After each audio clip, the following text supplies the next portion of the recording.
This game is practically perfect in my personal opinion.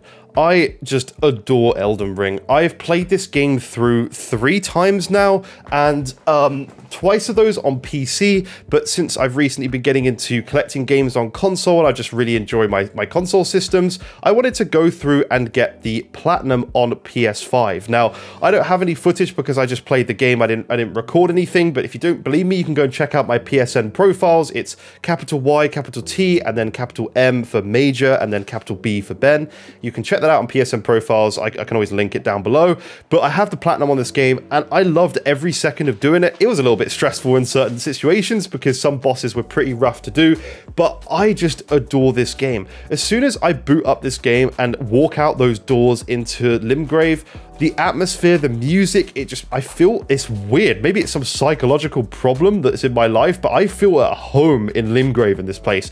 Not so much other places. I obviously don't like certain parts of the world. I do like it, but like Caelid is not a nice place to be. But I absolutely love the starting zone of this game. It's my favorite part of the game by far. Just being in that nice, calm area with all the green grass and everything just looks great.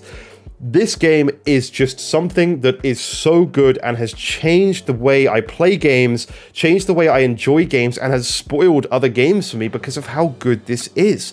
I love the fact that you have this gigantic open world RPG game that's not only just got great RPG mechanics and various, things you can do in the world, but also the bosses. This is what makes this game so good, to the point where when I play something like, I'm not going to insult the game, but something like Zelda Tears of the Kingdom that I played obviously after this, it just felt like something was missing. The challenge of this game makes it, at least for me, so much more fun. The fact that there are threatening things in this world, and yes, there are in Breath of the Wild and Tears of the Kingdom. I'm sure there's hard enemies and stuff. I don't particularly find it very difficult. I just kind of flew through those games. But on the level of this, when you get stuck on a boss, you are frustrated. It is very frustrating when you do get stuck on a boss in this game. Very, very frustrating. Trust me, I've been there where you've been hours doing a boss, but when you do overcome it, you feel such a sense of achievement and you get this dopamine rush that just makes you so freaking like pumped and ready to go. Like, it is so good. I missed that feeling when not playing it for a while. And again, I played it through on PC twice, and then obviously I've gone back and done this. You can check my PSN profiles. I did it in 3 days and 20 hours. From the second of booting it up to platinuming it, I just flew through the game, got an awesome build. I went through a trophy guide on how to actually do it, because there's certain missable trophies. If you do certain things in the wrong order, it's a little frustrating. Like, I don't like doing stuff like that because it ruins the game, but as I played the game twice before, I already knew a lot of things to do. So there was that. But my first playthrough on PC, the most frustrating one was my first playthrough. I played as a mage, and because I kind of wanted to just get through the game and enjoy it before my second playthrough, I kind of wanted to just get through all the bosses and be an early person to finish the game. I stressed myself out so much with my first PC mage playthrough when this game first launched.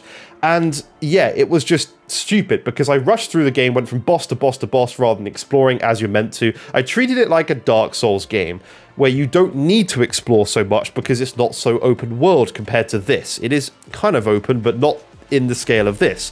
This game is all about exploration and finding things, going to dungeons, finding other bosses that you don't need to fight for the story, but you should fight because they're just so well done.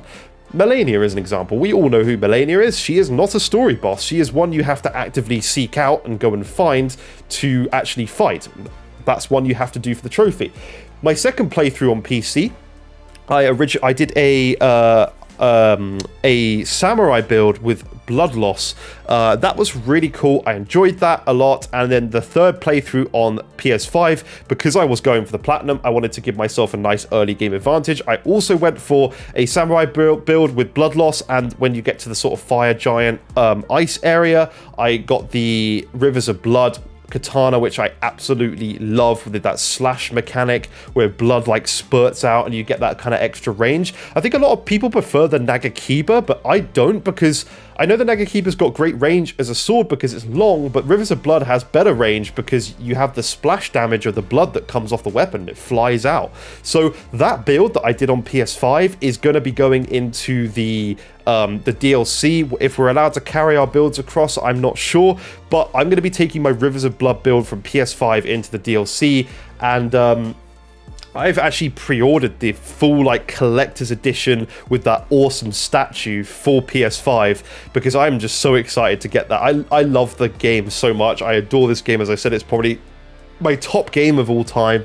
I just love the world, I love the bosses, and I love the atmosphere, so I can't wait to dive into the DLC. I may even do another playthrough on this account.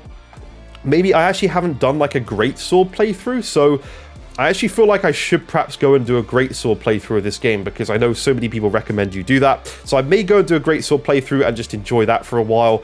And I have the constant itch to play this game, even though I played it through 3 times and I played it really in depth recently. I finished it on Thursday last week, and well, you're probably not watching this video for a while actually. I record things quite a lot earlier when there's certain things in the schedule, but I played this through a couple of weeks back, probably by the time you're watching it, and it's just so good. And that was my 3rd one, as I said, and got the Platinum Trophy. There are a few things I don't like about this version of the game. Well, across all, actually. Personally, the performance of this game is really not good on any platform. PC, even without ray tracing, I have a 4090, 60 FPS is not going to be solid, even with a 4090 on this game. That is just terrible. Like, the performance is awful. If you put ray tracing on, you have constant dips, stutter issues on PC, it's a mess. And on PS5, there's, in Limgrave at least, significant frame rate problems across Limgrave. The later areas are actually far better. It's like they optimize things a lot better, and I think Limgrave is pretty demanding with the grass, the trees and stuff, but going to Caelid, fine, no problems. It felt like it ran silky smooth at 60 FPS on PlayStation. I do have a VRR capable TV, so I do have all the features, all the bells and whistles. It's 4K 120, not that this game does 120 on any platform, but it just was lackluster in terms of performance, and I feel like for a game that won Game of the Year, they haven't gone back and updated it so the performance is better on PlayStation, even though we're getting DLC, and that does disappoint me a little bit. So I would score a review down slightly for that, because in my opinion, performance should be perfect on a game of this caliber, quality, especially when the same team literally did Demon's Souls remake on PS5, and that game is pretty much perfect, and actually graphically a little bit better than this because it's a much less demanding game with open worlds, but still graphics look great on this game. I just wish the performance was a little bit better and just ran at that silky smooth 60 that you need in a game like this. I don't think it even should have a 30 FPS option. It's great we have options, but playing a game at 30 FPS like this would just be awful in my opinion. 60 is the way to go for sure, but they need to sort that performance out. That's it for this video. I think I'll leave it there. Just play this game if you haven't, and if you tried to play it and you found it too hard, all I can say is give it a bit more time. Go away in Limgrave and level up. Don't just go out and try and fight the tree sentinel on the horse, the horse guy at the beginning of the game. You don't need to. Come back to that. Go and do some other stuff. Go and explore some caves. Level up. Grind some mobs. You know, you can... There's so many ways that if you're really struggling, you can just make it easier for yourself. So, make sure you do go and just level up, look around, and don't give up on the game. Give it a second shot if you've just played 20 minutes and stopped playing. Don't do that. Go away and level up and do some other bits before you come back to any bosses. Even the first boss of the game, Margit, I think it is. Don't stress if you can't do it. Again, go away, level up your character, and come back. And that's the way to play the game. It's what the open world is designed for. So thank you so much for watching. Leave a like on the video, and I'll see you in future ones. Thank you so much for watching. Bye-bye for now.